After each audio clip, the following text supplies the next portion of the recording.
নিজেদের টিফিন খরচ বাঁচিয়ে সমাজসেবামূলক কর্মসূচি রূপায়ণ করল শনিবার। এদিন তারা আইহ হাই স্কুল গেটের সামনে এক বস্ত্র বিতরণ অনুষ্ঠান আয়োজন করে। সেখানে স্কুলের 20 জন দুস্থ আদিবাসী পরিবারের ছাত্রদের হাতে তুলে দেয় পুজোর নতুন পোশাক। এই প্রসঙ্গে আইহ হাই স্কুলের এক ছাত্রী জানায়, তারা বেশ কয়েকজন ছাত্রছাত্রী মিলে interact club of silk city Malda নামে এক সংগঠন গড়ে তুলেছে।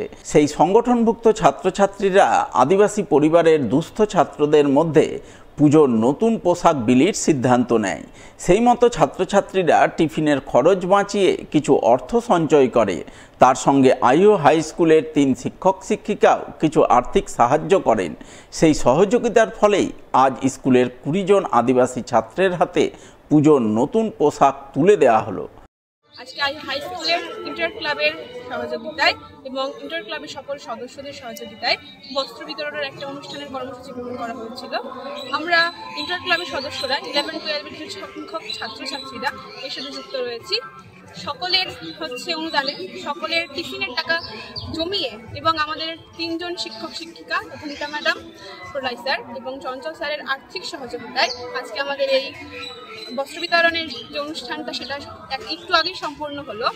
আমাদের স্কুলের যে হোস্টেলের দুস্থ ট্রাইবাল বাচ্চারা আছে তাদের মুখে সামনে পুজোতে হাসি ফোটানোর জন্য এই কর্মসূচি গ্রহণ করা হয়েছিল।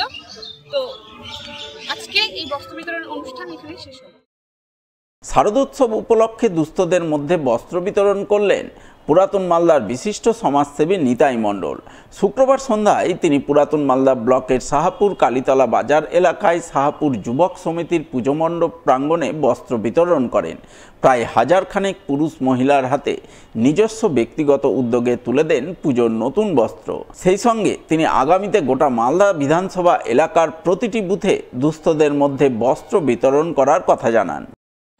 আজকে দুর্গা পূজা, কালী পূজা, ছট পূজা উপলক্ষে প্রতিবারের ন্যায় এই বছরও আমি শাহপুর কালীতলা বাজার এবং শাহপুর যুবক সমিতির সম্পাদক হিসেবে গরিব ও দুস্থদের বস্ত্র বিতরণ করলাম। প্রায় 1000 মতো গরিব ও দুস্থদের এখান থেকে বস্ত্র বিতরণ করলাম এবং আগামী যতদিন আমি বাঁচব প্রত্যেক বছর এরকম বস্ত্র বিতরণ কর্মসূচি করে থাকবো, গরিবদের কথায় মাথায় রেখে, দুস্থদের কথায় মাথায় রেখে।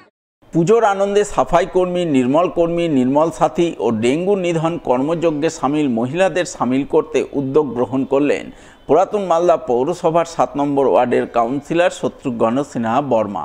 শনিবার তিনি 7 নম্বর ওয়ার্ড কমিটির পক্ষ থেকে তাদের হাতে তুলে দিলেন পুজোর নতুন বস্ত্র সহ আলতা ও সিঁদুর।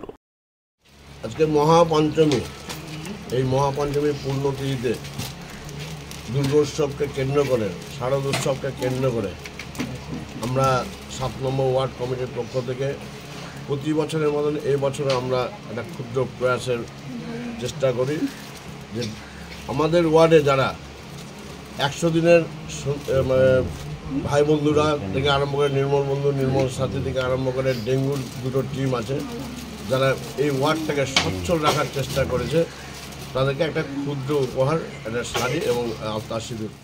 শারদীয়া দুর্গোৎসব উপলক্ষে দুস্থদের মুখে হাসি ফোটাতে শনিবার এগিয়ে এলেন রতুয়া 2 নম্বর ব্লকের পরানপুর গ্রাম পঞ্চায়েত প্রধান পাপিয়া সরকার পাল। তিনি তার ব্যক্তিগত উদ্যোগে পুজোর নতুন বস্ত্র বিতরণ করলেন কয়েকশো দুস্থ অসহায় মহিলার মধ্যে।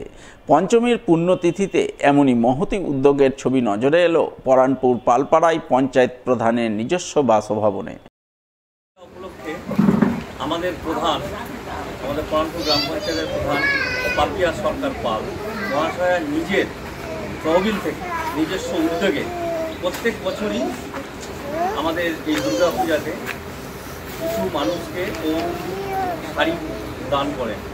তার একটা উদ্দেশ্য হচ্ছে যে সকলে যখন নতুন কাপড় পরে, তো আমারও ইচ্ছা, যে প্রধানেরও ইচ্ছা যে যারা পরতে পারে না তাদেরকে দিয়ে ও যদি নিজের নতুন কোনো কাপড় পরে তার জন্য আনন্দ হয়। তার জন্য ও নিজের পক্ষ থেকে, নিজের তহবিল থেকে, নিজের রোজগারের তহবিল থেকে প্রত্যেককে যতটা ওর সামর্থ্য, সেই সামর্থ্য অনুযায়ী অঞ্চলের বিভিন্ন জায়গার দুস্থ মানুষদেরকে নতুন কাপড় পরাবার ইচ্ছা প্রকাশ করে।